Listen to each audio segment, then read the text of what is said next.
Moody Storytime. If this is your first story time, let me introduce us. I am Jen and this is Moody.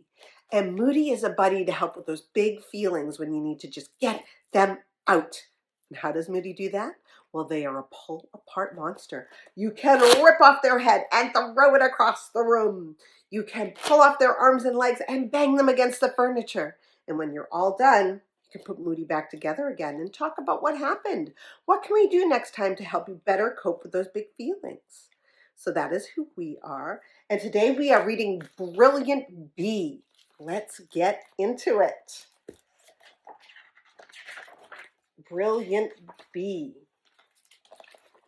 Here she is. They say your imagination can take you anywhere. I remember when mine didn't let me leave the classroom.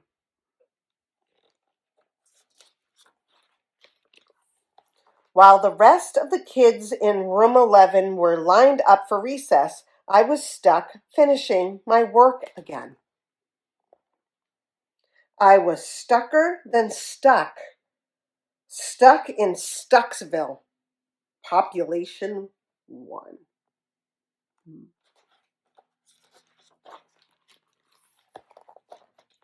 Mom always said I have a way with words. Dad always said I'm a real word slinger. My little brother Charlie always said I'm the greatest storyteller on earth. Oh. The thing is, though, reading and writing are extra hard for me. Mom and Dad told me that's called dyslexia. It's like the words jump around the page and my eyes try to shoot laser beams to catch them.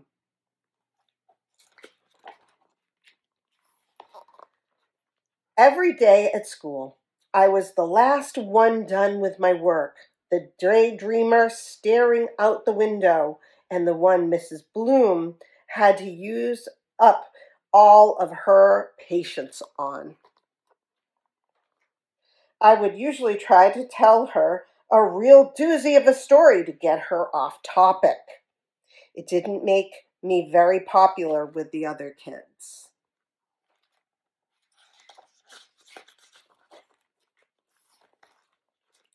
Whenever I had to read out loud in class, I just wanted to melt in my chair like a popsicle on a hot day.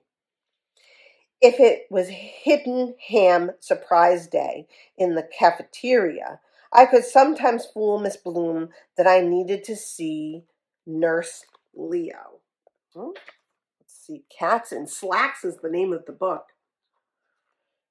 If I did have to read, it sounded like I was reading in slow motion and fast forward at the same time. Writing wasn't much better. It's like my pencil wouldn't write what my brain is thinking.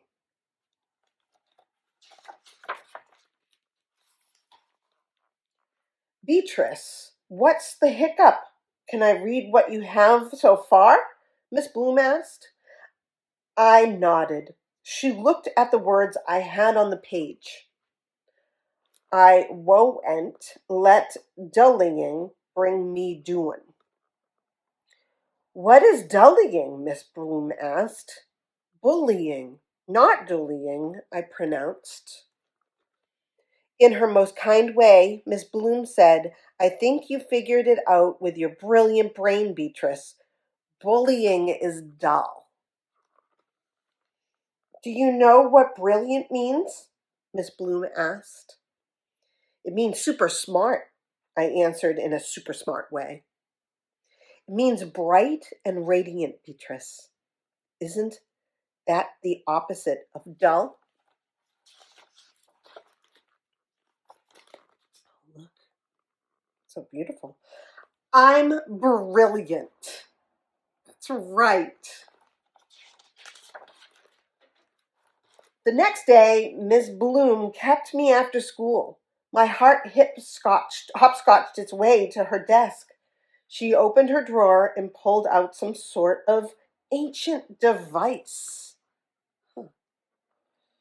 This is for you to tell your stories to. It's a tape recorder. Push this button here and away you go. Oh, thanks, Miss Bloom. I will take good care of it.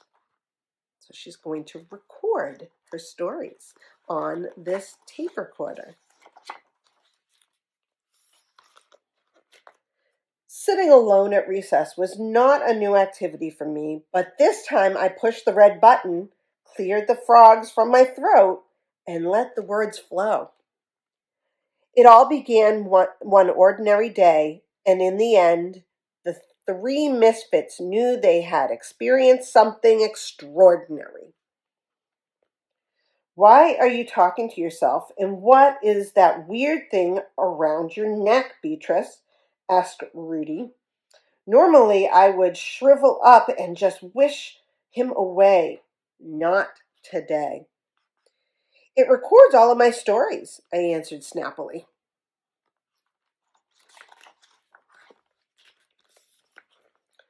So the small but mighty girl with the scarlet cape and the golden griffin went into the cave of enchantment, where they found the the nightingale, whose magic could restore her voice. I love to draw. Maybe I can make some pictures for your stories. I'd like that, I smiled back. You can call me Bee. That's what my friends call me. Oh, looks like this is the story. Looking for the nightingale.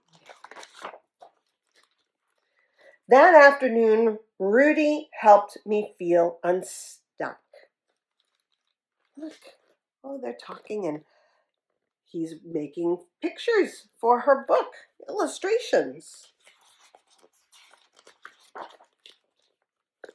After a little time, recess meant that me and my new friends gathered by the oak tree and sailed off to faraway adventures. Oh, looks like people are gathering to listen to her stories. Then the wizard pointed his staff at the girl, but the nightingale spread its wings over the girl to let the light shine down on her. The whole cave glowed as the girl's voice came back to her. It rose until its beauty shrunk the wizard to the size of a goosebump, or just a game of foursquare. So she's telling her stories, or they're playing a game of foursquare. Learning differently wasn't something to be afraid of anymore either. My best friend and I created a comic book that the class loved so much, Miss Bloom made copies for everyone to take home. Oh, isn't that fun? The illustrations. And someday you will become who you were meant to be. And the book says, How Brilliant Bee Found Her Shine by Beatrice St. Clair. That's Bee's full name. The end. Oh, I hope you enjoyed that story. I did very much. There are so many ways that people can learn differently from others because not all of our brains think the same way. Sometimes we need to find different ways to get our stories out and to learn and to be creative. I hope you enjoyed the story. I love this story. See you again.